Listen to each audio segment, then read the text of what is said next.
Carlos Decotelli, primeiro-ministro negro do governo Bolsonaro e terceiro ministro do MEC em menos de 1 ano e meio de governo. Oficial da reserva da Marinha, colega de Paulo Guedes no IBMEC, anti-olavista. Será? O currículo do professor Decotelli não deixa dúvidas que ele é a pessoa mais preparada que assumiu o MEC no governo Bolsonaro.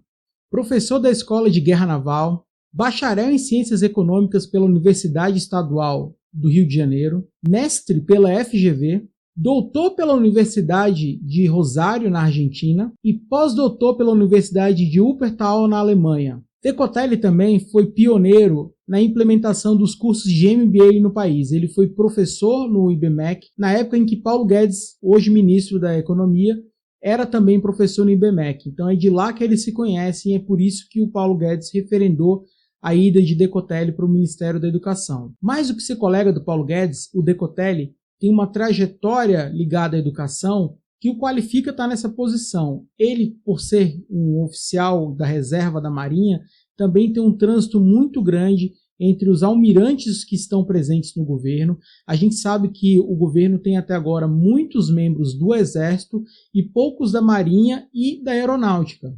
E a ida de Decotelli agora para o MEC mostra que entre as 3 forças que estavam brigando por essa vaga, a ala do militarismo ganhou mais uma. A gente lembra que o ex-ministro Abraham Weintraub é ligado ao escritor Olavo de Carvalho, de quem ele foi o maior expoente dessa ala mais radical do governo. A gente lembra também que o Centrão, que se aproximou do governo Bolsonaro agora, queria muito essa posição de ministro da Educação.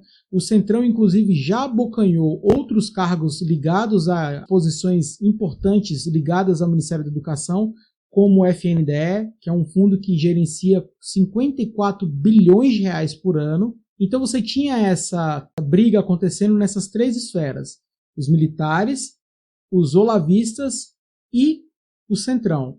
E ganhou os militares. Agora, com a chegada do professor Decotelli para o Ministério, se espera que as coisas acalmem no MEC. A gente vai lembrar que em 1 ano e meio de gestão, esse é o terceiro ministro.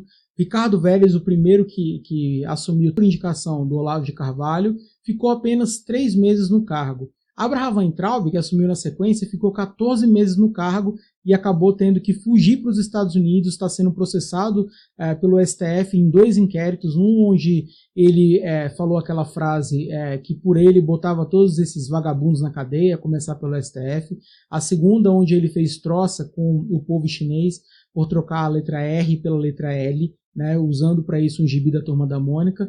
Então está complicado, acabou conseguindo um cargo bom de diretor executivo no Banco Mundial e correu para os Estados Unidos para tentar essa indicação. O professor Decotelli vai ter pela frente várias batalhas a serem travadas. Existem muitos seguidores do escritor Olavo de Carvalho ainda no MEC e, por outro lado, o Centrão também conseguiu pegar algumas diretorias importantes que também vão conviver com essa gestão do militar da reserva Decotelli, que vai tentar colocar ordem nisso tudo. Pelo que eu já vi das entrevistas que o professor Decotelli deu, uma especial para o Canal Brasil, ele foi muito bem. Ele era ainda presidente do FNDE, o cargo que está hoje com o Centrão, e ele falou muito dos projetos que estavam no FNDE e do desafio que ele tinha pela frente. Já lembrando que o FNDE tem 54 bilhões de reais, é um fundo super importante. Então, ele teve uma passagem lá pelo FNDE ainda no governo Bolsonaro, e isso foi o que mostrou para o presidente que ele poderia ser uma pessoa para assumir essa posição. O FNDE é uma autarquia ligada ao MEC e que responde por vários programas importantes na área de alfabetização no país. Ele passou, como eu disse, pouco mais de 200 dias, mas nessa passagem dele pelo FNDE, ele teve alguns problemas. Um deles foi as constantes viagens que Decotelli fez na época.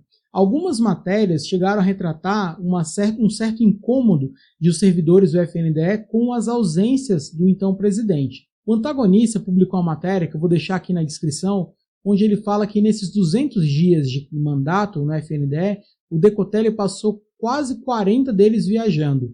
E ele ganhou quase 100 mil reais em diárias por essas viagens que ele fez a serviço. todas as viagens para dentro do Brasil, vários estados onde ele foi, inclusive, mais de uma vez. Uma outra grande polêmica que atingiu o FNDE na época onde o Decotelli era presidente foi a compra de material escolar, uma licitação super cara, que teve uma polêmica muito grande. A empresa Brinkmobil foi escolhida para fornecer material escolar para as crianças da rede básica por um valor de quase 400 milhões de reais. O dono dessa empresa, inclusive, chegou a ser preso numa operação da Polícia Federal em dezembro de 2019. Só lembrando que esse processo licitatório ele vinha desde o governo Michel Temer, de 2018.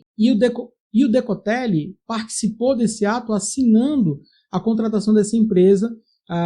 Então, portanto, foi um ato complicado, mas que não se coloca nenhum tipo de suspeito sobre a atuação do Decotelli, embora a empresa que venceu a licitação tenha, assim, sido suspeita de cometer crimes e o dono dela, inclusive, chegou a ser preso. E eu quero dizer o seguinte, tá claro que o Decotelli tem uma missão grande pela frente. Ele vai ter que fazer uma boa gestão do MEC, que está tomado em parte por olavistas e outra parte por representantes do Centrão. Lembrando que o atual presidente do FNDE, Marcelo Lopes da Ponte, foi chefe de gabinete do senador Ciro Nogueira, do PP do Piauí, que é um dos maiores expoentes do Centrão. E por fim, é importante a gente chamar a atenção para o fato de ser o primeiro ministro negro do governo Bolsonaro. Num país com raízes negras como o Brasil, onde mais de 50% da população tem a cor parda ou negra, é inacreditável que só agora a gente tenha um ministro negro. E então a gente espera que o Decotelli tenha muita sorte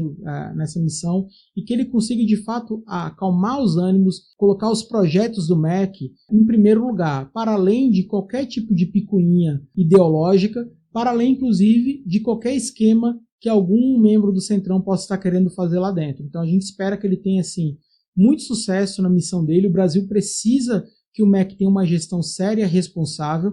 Então essa é a torcida que a gente faz. Agora a gente também vai ficar de olho, porque são muitas polêmicas que acompanham o atual ministro e a gente quer entender se isso vai ser a tônica da gestão dele à frente do MEC. A gente espera que não. O canal E Agora Brasil sempre traz análises da política e da economia brasileira e a gente sempre faz a leitura do cenário tentando jogar para frente. O que a gente espera que vai acontecer no Brasil nas próximas semanas. Então, com a nomeação do Decotelli agora para o MEC, a gente espera que a poeira dessa guerra ideológica que tinha no MEC, essa poeira se abaixe e que a gente de fato tenha uma gestão de muito trabalho, com seriedade e, sobretudo, técnica, sem se preocupar com questões ideológicas que não levam o Brasil para lugar nenhum. Se você gostou desse vídeo, deixa seu like, curta, compartilhe com outras pessoas e se inscreve no canal. O canal E Agora Brasil tem análises toda semana, a gente faz pelo menos 1 a 2 vídeos por semana, então se você gosta desses assuntos, te convido a conhecer outros vídeos que a gente já preparou, e se você gostar, se inscreva no canal. Eu vou ficando por aqui e até a próxima. Valeu!